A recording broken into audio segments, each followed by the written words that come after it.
പാളന്റെ പാട്ടിനെന്നും താളം പിടിക്കും പെണ്ണ്, താളത്തിനൊത്ത് നല്ല ചൂട് വച്ചിടും. പാടത്തിൻ്റെ ഓരത്തവൾ എന്നും ഇരിക്കും തെച്ചി, പൂവ് പറിക്കാനായി മെല്ലെ നടക്കും.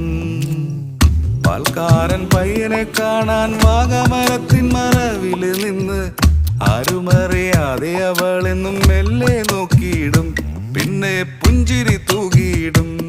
പണ്ട് പാടവരമ്പത്തിലൂടെ ഒരു ഓലക്കുടയുമെടുത്ത് ചെറുഞാറ് നടന്നൊരു കാല തന്ന് ഓടി നടന്നൊരു പെണ്ണെ, കയ്യിൽ കരിവളയിട്ട് കണ്ണിൽ കൺമഷി കൊണ്ട് വരച്ച്, പിന്നെ വാർമുടിയൊക്കെ വിരിച്ച് നല്ല ചീരുള്ള പാവാടയിട്ട് ആ തോട്ടോരത്തുള്ളൊരു കൈതോലക്കൂട്ടത്തിനോരത്തു നിൽക്കണോരാൽ മര